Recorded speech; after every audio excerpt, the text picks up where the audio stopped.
Magic Treehouse, Book 8, Midnight on the Moon. Prologue. One summer day in Frog Creek, Pennsylvania, a mysterious treehouse appeared in the woods. 8-year-old Jack and his 7-year-old sister Annie climbed into the treehouse. The treehouse was filled with books and it was magic. It could go any place that was in a book. All Jack and Annie had to do was to point to a picture and wish to go there.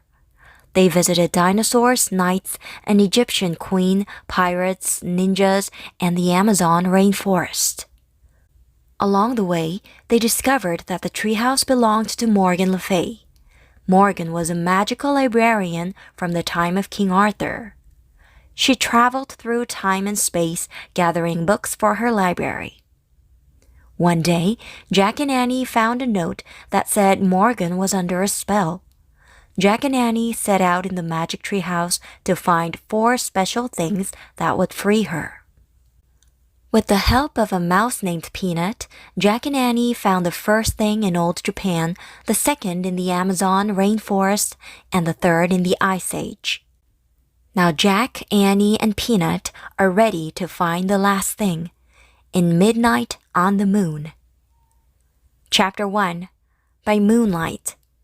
"Jack!" whispered a voice. Jack opened his eyes. He saw a figure in the moonlight. "Wake up! Get dressed!" It was his sister Annie. Jack turned on his lamp. He rubbed his eyes. Annie was standing beside his bed. She wore jeans and a sweatshirt. "Let's go to the treehouse," she said. "What time is it?" asked Jack. He put on his glasses. "Don't look at your clock," said Annie. Jack looked at his clock. "Oh man," he said. "It's midnight. It's too dark." "No, it isn't. The moon makes it bright enough to see," said Annie. "Wait till morning," said Jack. "No, now," said Annie. "We have to find the 4th M thing. I have a feeling that the full moon might help us." "That's nuts," said Jack. "I want to sleep." "You can sleep when we come back home," said Annie. "No time will have passed." Jack sighed. "Oh, brother," he said. But he got out of bed. "Yay!" whispered Annie. "Meet you at the back door." She tiptoed out of Jack's room. Jack yawned. He pulled on his jeans and sneakers and a sweatshirt. He put his notebook and pencil into his backpack. Then he crept down the stairs. Annie opened the back door. Quietly, they stepped outside. "Wait," said Jack. "We need a flashlight." "No, we don't. I told you, the moon will light our way," said Annie, and she took off. Jack sighed, then followed her. Annie was right, thought Jack. The moon was so bright that he could see his shadow. Everything seemed washed with silver. Soon they left their street. Annie led the way into the Frog Creek woods. It was much darker under the shadows of the trees. Jack looked up, searching for the treehouse. "There," said Annie. The magic treehouse was shining in the moonlight. Annie grabbed the rope ladder and started climbing up. "Careful, go slowly," said Jack. He followed her up the ladder and into the treehouse. Moonlight streamed through the window. It shone on the letter M that shimmered on the wooden floor. It shone on the 3 M things that rested on the M, a moonstone from the time of the ninjas, a mango from the Amazon rainforest, and a mammoth bone from the Ice Age. "We need just one more M thing," said Annie, "to free Morgan from her spell." "Squeak!" "Peanut!" said Annie. In the dim light, Jack saw a tiny mouse. She sat on an open book.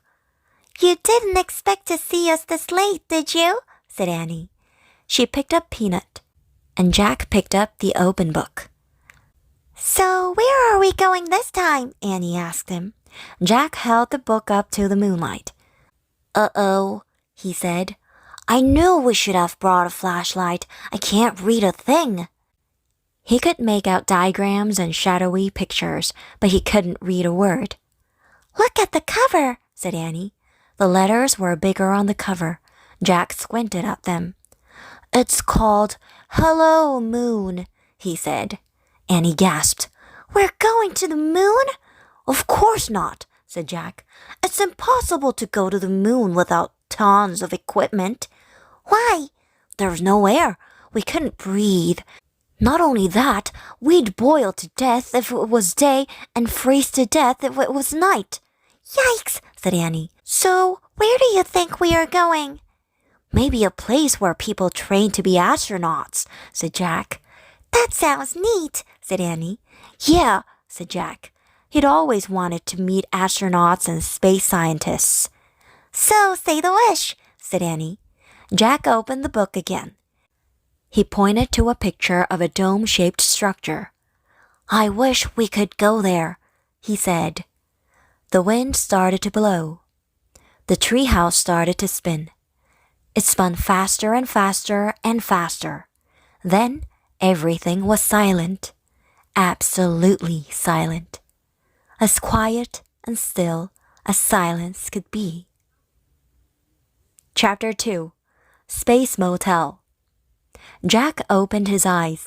He looked out the window. The treehouse had landed inside a large white room. What kind of training place is this? Asked Annie. I don't know, said Jack. The room was round. It had no windows. It had white floors and a curved wall lit by bright lights. Hello, Annie called. There was no answer. Where were all the astronauts and space scientists? Jack wondered. There's nobody here, said Annie. How do you know? Said Jack. I just feel it, said Annie. We'd better find out where we are, said Jack. He looked at the page in the moon book. He read the words below the picture of the dome. A moon base was built on the moon in the year 2031. The top of the dome slides open to let spacecrafts enter and leave. Oh man, Jack whispered. What's wrong? Said Annie. Jack's heart pounded with excitement. He could hardly speak. We've landed inside a moon base, he said. So? Said Annie. So the moon base is on the moon, said Jack. Annie's eyes widened. We're on the moon? She asked. Jack nodded. The book says the moon base was built in the year 2031, he said. So this book was written after that, which means this book is from the future. Oh, wow, said Annie. Morgan must have gone forward in time to borrow it from a future library. Right, said Jack. And now we're in the future on the moon. Squeak, squeak! Annie and Jack looked at Peanut. The mouse was running around in circles. Poor Peanut, said Annie. She tried to pick the mouse up, but Peanut hid behind the mango on the letter M. Maybe she's nervous about being on the moon, said Annie. She's not the only one, said Jack. He let out a deep breath, then he pushed his glasses into place. So, what's a moon base? Asked Annie. Jack looked at the book. He read aloud. When scientists visit the moon for short periods, they eat and sleep in the moon base. A space motel, said Annie. I guess, said Jack. He read more. The small base has a landing chamber and a room for storing spacesuits. Air and temperature controls make breathing possible. So that's why we can breathe, Jack said. Let's explore, said Annie. We have to find the fourth thing for Morgan. No, first we should study this map, said Jack. He pulled out his notebook. You study it, said Annie. Jack copied the map. Then he drew in the treehouse. Airlock, spacesuit storeroom, rocket entry, landing chamber, treehouse. Okay, he said. He pointed at the X in his drawing. We're here. Jack looked up. Annie was gone. Oh, brother, Jack said. As usual, she had left without him, before they could even make a plan. Jack put the moon book and pencil into his pack. Carrying his notebook and backpack, he started out the window. Squeak, squeak! Jack looked back at Peanut. The mouse was running back and forth on the M. Stay here and be safe, said Jack. We'll be back soon. Jack swung himself over the windowsill. His feet touched the floor of the landing chamber. "Annie!" he called. There was no answer. Jack looked at his diagram. It showed only one way to go. Jack walked along the curved white wall to the stairs. He climbed the steps to a hallway. "Jack, hurry!" Annie was at the end of the hallway, standing in the airlock. She peered out a window in a giant door. Jack hurried toward her. Annie stepped aside so he could look out the window too. "Oh man," said Jack. What he saw took his breath away. He stared at a rocky gray land. The land was filled with giant craters and tall mountains. The sun was shining, but the sky was ink black. "Say hi to the moon," Annie said softly. Chapter 3. Open Sesame. "The fourth M thing must be out there," said Annie. Beside the door was a button with the word "open" on it. Annie reached for the button. "Wait!" Jack grabbed her hand. "There's no air on the moon, remember?" "Oh, right, but we have to go out to find the M thing." "Let's see what the book says," said Jack. He pulled the book out of his pack. He flipped through it until he found a page that showed the surface of the moon.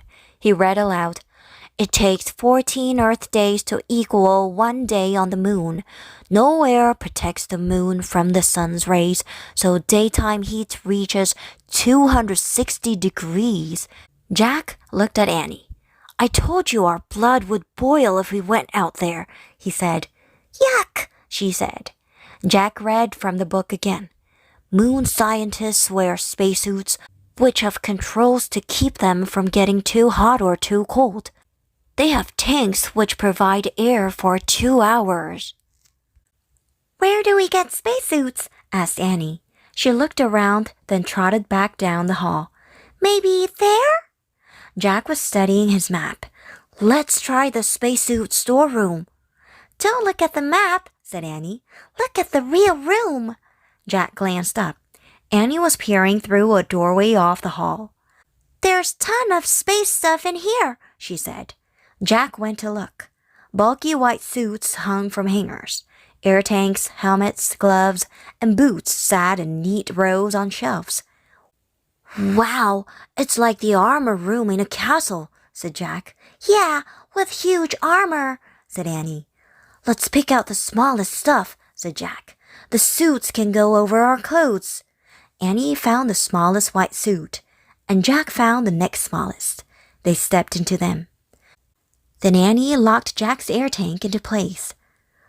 "Thanks," he said, and he did the same for her. "Thanks," she said. "Gloves," said Jack. He and Annie pulled on white gloves. "Boots," said Annie. They each pulled on a pair of huge white boots. "Helmets," said Jack. He reached for a helmet. "Wow, they're pretty light," he said. "I thought they'd be like night helmets." Jack and Annie put the helmets on. They locked each other's into place. "I can't move my head right or left," said Annie. "Me neither," said Jack. "Let's try walking." Jack and Annie moved clumsily around the room. Jack felt like a fat snowman. "Close your visor," said Annie. They both closed their see-through visors. Cool air filled Jack's helmet. "I can breathe," Annie yelled. Her voice boomed in Jack's ears. "Ow, talk quietly," Jack said. "We have two-way radios inside our helmets." "Sorry," whispered Annie. Jack put the moon book back in his pack. Then he slung the pack over his shoulder. "Okay," he said.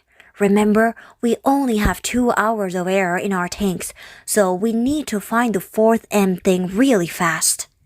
"I hope we can find it," said Annie. "Me too," said Jack. He knew they could not go home until they did.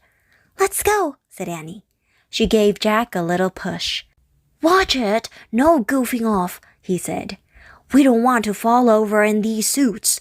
"Just go, go," said Annie. She pushed him out of the room. They walked back to the airlock. "Ready?" said Annie. "Open sesame!" She pressed the open button. A door slowly slid closed behind them. A door opened in front of them, and Jack and Annie stepped out onto the moon. Chapter 4. Moon Rabbits. "Oh, wow," said Annie. She took a step forward, but Jack stood frozen. He wanted to get a good look at everything first. He stared at the ground. He was standing in a layer of gray dust as fine as powder. Footprints were everywhere. Jack wondered who had made them. He reached into his pack for the moon book. To his surprise, it was as light as a feather. He found a picture of footprints on the moon.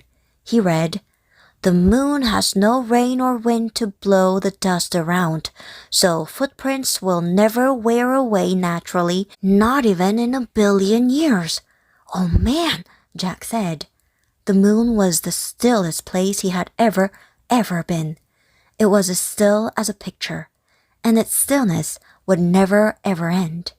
Jack stared at the ink-black sky. A lovely blue and white ball glowed far away. Earth. For the first time, it really hit Jack. They were in outer space. "Look!" Annie cried, laughing. She bounded past Jack, almost flying through the air. She landed on her feet. Then she jumped again. "I'm a moon rabbit," she called. Jack laughed. How does she do that? He wondered.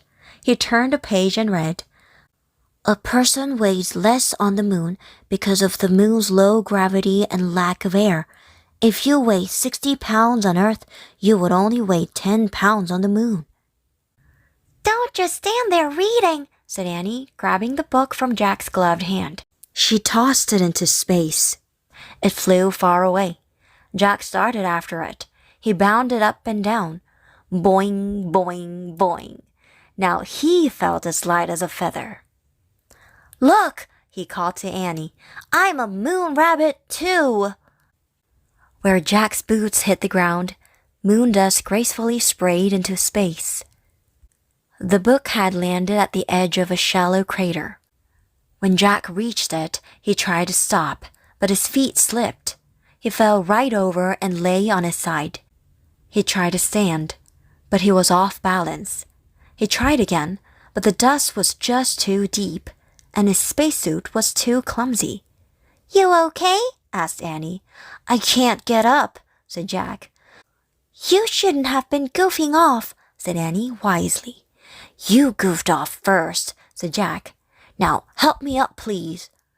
Annie started toward him. "Don't fall too," warned Jack. "I won't." Annie moved very slowly. She half floated, half walked.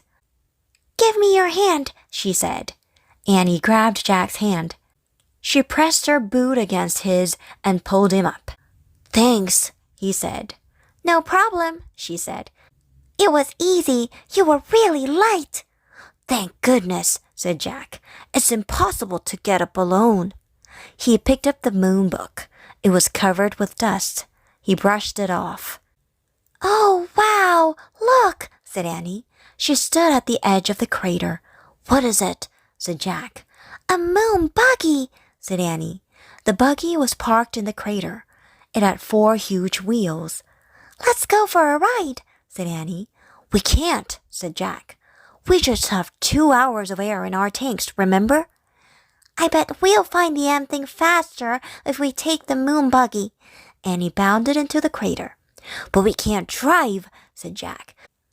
"I bet I can drive this," said Annie. "It looks easy. Come on."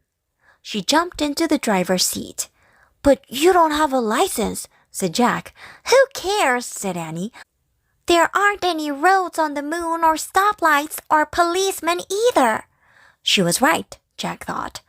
"Well, go slow," he said. And he climbed in beside her. Annie pushed a button labeled on. The moon buggy lurched backward. "Yikes," said Annie. "Step on the brake," said Jack. Annie pressed a pedal on the floor. The buggy stopped with a jerk. "Phew," she said. "It must be in reverse," said Jack. "Let me study this." But before he could study anything, Annie pushed another button. The buggy tilted back. Its front wheels started to rise into the air. "Let me out of here," said Jack. Annie pushed more buttons. The buggy's front wheels landed back on the ground, and the buggy leaped forward. "Slower," said Jack. "I can't," said Annie. "I don't know how." Annie steered the buggy over the tracks on the ground. The wide wheels kept it from sinking into the deep dust. "Careful," said Jack. The buggy zoomed out of the crater. Gray clouds of dust rose behind them as they took off across the moon. Chapter 5. Hang On. Annie drove the moon buggy over bumps and hollows. It bucked like a bronco. "I'm going through there." She pointed to an opening between two mountains. Jack held on to the dashboard. The buggy bumped toward the opening and shut through. On the other side, the ground was even rockier. "Look for the fourth M thing," said Annie, bouncing up and down. Jack groaned. Looking for anything on this wild ride was impossible. "Slow down," he said. "How?" "Try pressing on the brake pedal on the floor slowly." Annie pressed on the brake. The buggy slowed down. Jack sighed with relief. The ride was still bumpy, but now, at least, he could take a good look at the moon. He had never been to such a colorless, barren place. There was no green, no blue, no red. No water, no trees, no clouds. Only giant gray rocks and craters, and an American flag. "Oh man," said Jack, "that's from the first astronauts who landed on the moon." "And look, a telescope," said Annie. She drove near the flag and telescope. Then she put her foot on the brake until the buggy stopped. She pressed a button that said off. Then she and Jack hopped out. They took slow, giant steps to the side of the first moon landing. Beside the flag was a sign. Annie read it aloud. "Here, men from the planet Earth first set foot upon the moon, July 1969 AD. We came in peace for all mankind." "That's a good message," said Jack. He handed the moon book to Annie. Then he took out his notebook and pencil to copy the sign. "Let's leave our own message," said Annie. "What should we say?" said Jack. "The same thing," said Annie, "but say we are the first kids." Jack turned to a new page in his notebook. In big letters, he wrote their message. "Now we have to sign it," Annie said. Jack signed his name. Then he passed the notebook and pencil to Annie. She signed her name and passed the notebook back. Jack tore out the piece of paper. He put it by the flag. "Today, the first kids from the planet Earth came to the moon. We came in peace for all children. Jack, Annie." No wind would ever blow the message away. No rain would ever fall on it. It would be there forever unless someone moved it. Thinking of forever made Jack feel dizzy. He shook his head to clear his thoughts. Then he remembered the time. Had 2 hours passed yet? "I wish I had a watch," he said, standing up. "We might be running out of time." "Oh, wow, a moon man," said Annie. "What?" Jack turned to look at her. She was staring through the telescope. Jack walked over to the telescope. Annie stepped aside so he could look too. Jack gasped. In the distance, something was flying above the ground. It looked like a giant man in a spacesuit. Chapter 6. High Jump. "Who is that?" said Jack. "I don't know," said Annie, "but we'll soon find out." She started waving. "No," said Jack. He grabbed her arm. "Let's go back to the base before he gets here." "Why?" said Annie. "We don't know who he is," said Jack. "We don't know if he's friendly or mean or what." "But we can't go back," said Annie. "We haven't found the fourth M thing yet. We won't be able to go home." "It doesn't matter. We can lock the door at the moon base until he goes away," said Jack. "Then we can get new air tanks." Jack hurried to the moon buggy. "Come on!" He jumped into the driver's seat. Annie gave a little wave to the dot in the sky. Then she climbed into the moon buggy. The buggy took off. "Careful," said Annie. They bumped over the rocks as Jack turned the buggy around. Then they zoomed toward the pass. Jack steered around craters and rocks. More than once, the buggy nearly tipped over. "Whoa, slow down," said Annie. They were almost at the mountain pass. Suddenly, a cloud of dust flew up in front of them. The ground trembled. "Watch it!" cried Annie. Jack couldn't see a thing. He stepped on the brake. The buggy jerked to a stop.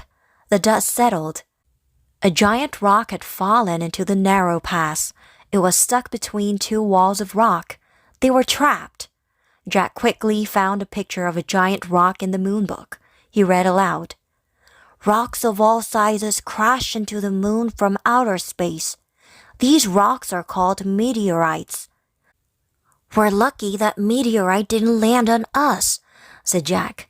"Yeah, and I guess it's too big to be the end thing," said Annie. She had climbed out of the moon buggy and was standing by the meteorite.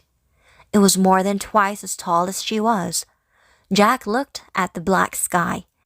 The flying thing was nowhere in sight, yet. "We'll have to jump over it," Annie said. "Jump? I don't think so," said Jack. "It's too high." "I'm going to try anyway," said Annie. "Wait, let's think first," said Jack, but Annie was already backing up. "1, 2, 3, go!" she shouted, and took giant leaping steps toward the meteorite. When Annie got close to the rock, she pushed off the ground. Then she flew through space and disappeared behind the meteorite. "Annie!" Jack called. There was no answer. "Oh, brother," Jack said. He backed up and took off toward the rock. He jumped as high as he could. Then he was flying through space. Jack hit the ground and fell face down into the dust. Jack tried to stand, but his suit was too bulky. He tried to roll over, but his suit made even that impossible. "Oh no," he groaned. "Not again." "Are you here?" asked Annie. "Did you make it?" "Yes."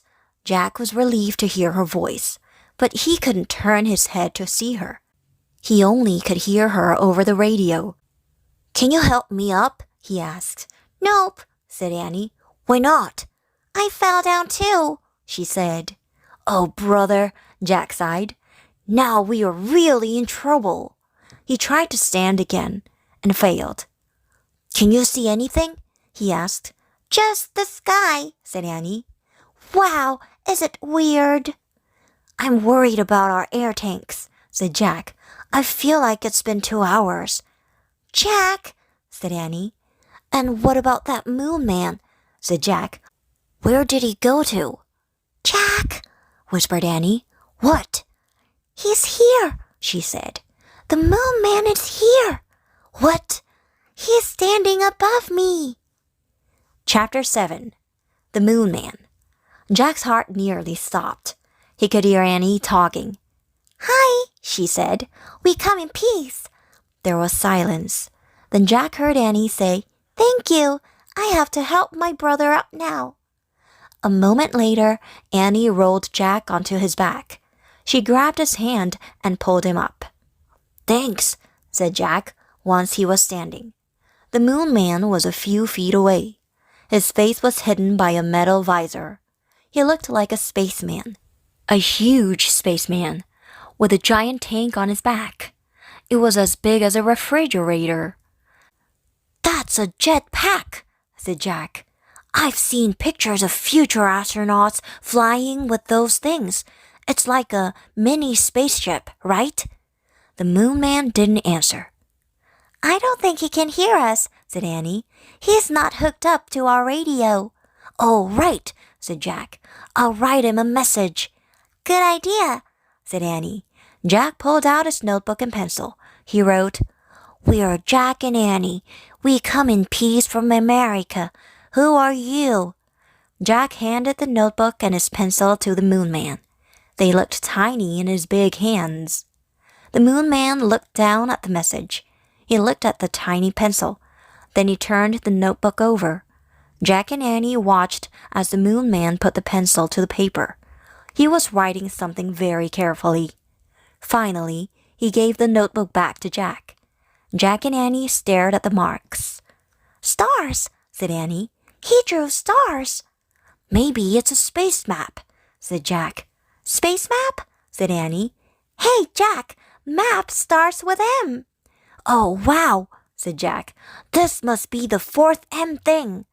"Let's ask him what his map means," said Annie. She turned around. "We'll never know now," she said. "Why?" Jack looked up from the map.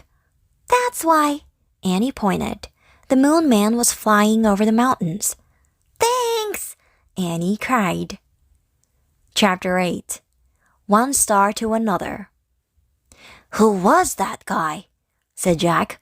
"What does his map mean?" "I don't know," said Annie, "but let's see if it works." Jack took a deep breath. "Yeah, we'd better hurry back. I think I'm running out of air. It feels harder to breathe." "For me too," said Annie. "Go slow. Don't breathe too much," said Jack. He and Annie took long floating steps toward the moon base. Jack held his breath as if he were underwater. By the time they got to the white dome, he was ready to burst. Annie pushed a button beside the huge door. It slid open. They hurried into the airlock. The door closed behind them, and the door to the hallway opened.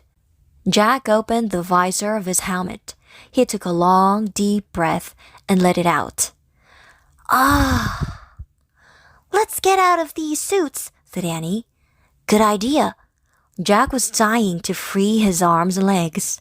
As they moved clumsily into the spacesuit storeroom, Jack felt heavy again. He and Annie unlocked each other's helmets, gloves, and boots and pulled everything off. Then they stepped out of their bulky suits. "Phew," Jack said. He took off his glasses and rubbed his eyes. It was great to be free, even if he no longer felt as light as a feather. "Hurry, Peanut's waiting," said Annie. She led the way down the steps to the bright landing chamber. "Yay," she said softly. Jack was relieved to see the treehouse still there. Soon they'd be heading home. He couldn't wait. Jack and Annie crawled through the treehouse window. "We're back, Peanut," said Annie. "Squeak!" Peanut ran to the letter M. "We missed you," said Annie. She patted the mouse's head. "We met a moon man." "Sorry, Peanut, but you have to move," said Jack. "We have to put the map on the M." Annie gently lifted the mouse off the M. Jack tore the star map out of his notebook. He placed it on the M next to the mammoth bone, the mango, and the moonstone. He sighed, then sat back on his heels. "Hand me the Pennsylvania book," he said. They needed the Pennsylvania book to get back home. There was silence. Jack turned and looked at Annie. "It's not working, Jack," she said. "The book's not here." "What? Was the map the wrong thing?"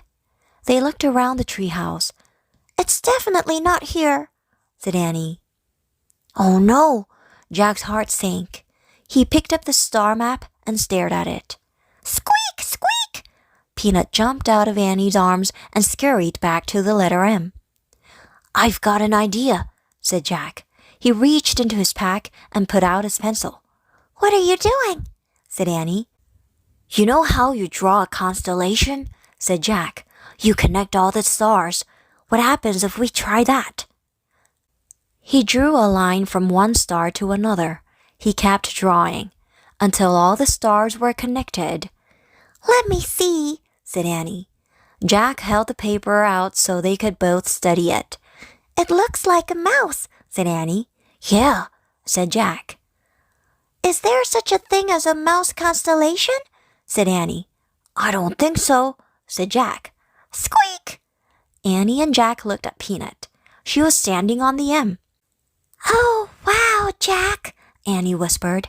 "I think I know what the fourth thing is." Jack grinned.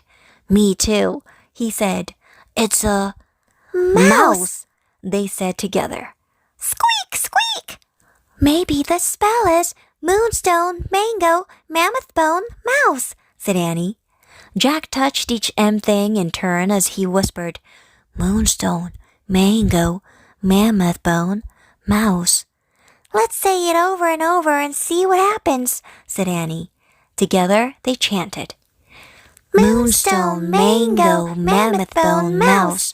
Moonstone, mango, mammoth bone, mouse. Suddenly, a bright light filled the treehouse. The light got brighter and brighter and brighter.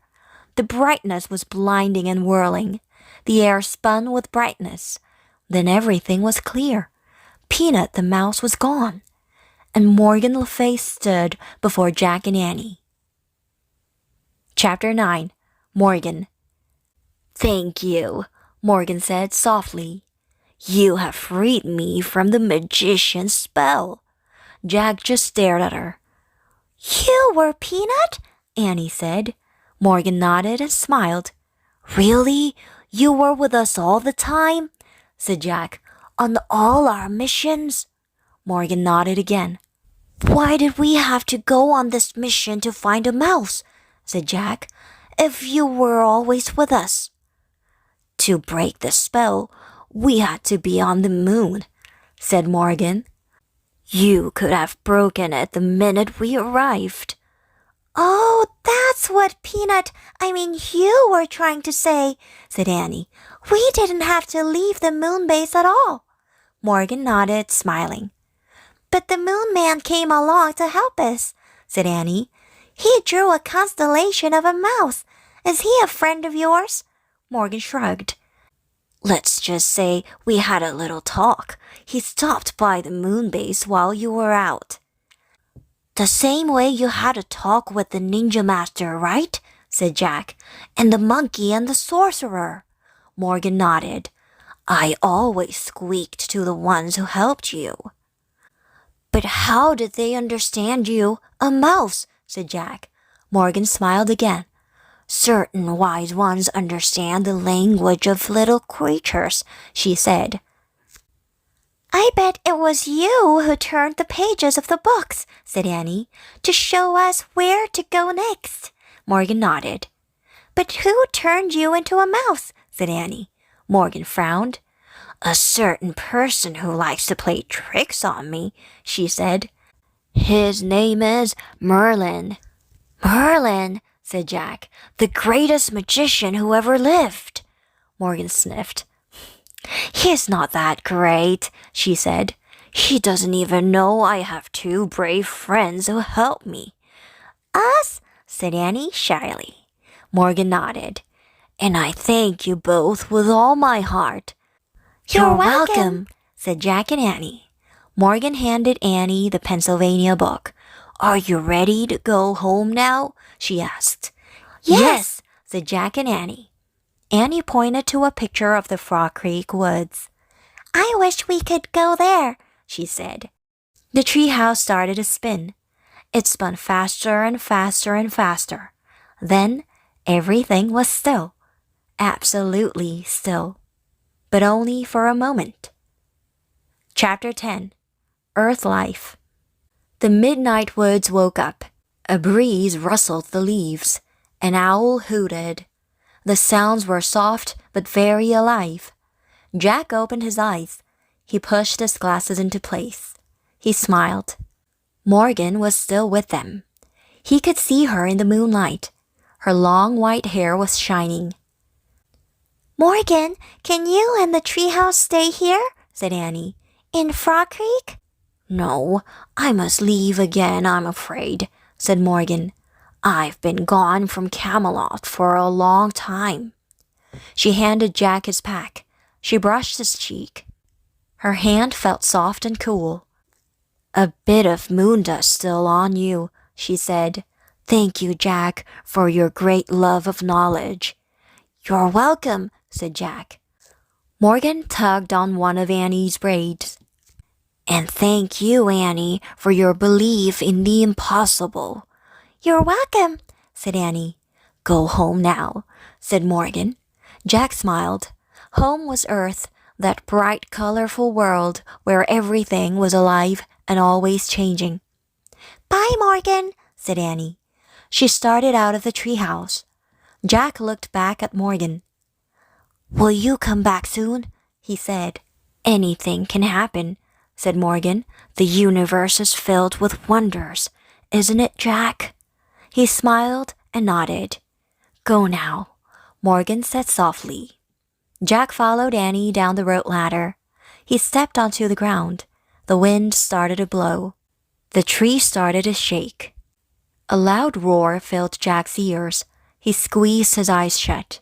He covered his ears. Then everything was silent and still. Jack opened his eyes. The ladder was gone. He looked through the leaves and branches of the giant oak tree.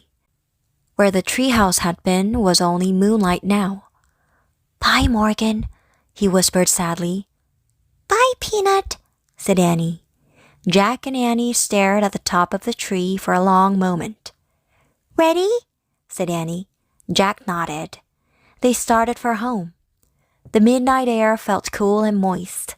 It was filled with soft sounds of Earth's life. Jack and Annie left the Frog Creek woods. They started down their street. Annie glanced up at the sky. "The moon looks really far away, doesn't it?" It did, thought Jack. It was. "I wonder how the moon man can be up there all alone," said Annie. "What do you mean?" said Jack. "I mean, who helps him put on his spacesuit?" said Annie. "Who helps him get up when he falls down?" "And who is he?" added Jack. "Who do you think he was?" said Annie. "He must be a scientist or an astronaut from Earth," said Jack. "No, I think he's an alien," said Annie. "From another galaxy." Jack scoffed. "What makes you say that?" "I just feel it," said Annie. "Wrong," said Jack. "There's no proof that aliens exist." "Maybe not now," said Annie. "But don't forget, we were in the future." "Oh, brother," said Jack. They crossed their yard and climbed their back steps. Annie tiptoed inside the house. Jack followed her. Before he shut the door, he glanced up at the moon. Was Annie right? He wondered. Could the moon man have come from another galaxy? Morgan's words came back to him. "The universe is filled with wonders, isn't it, Jack?" "Good night, moon man," Jack whispered. Then he closed the door.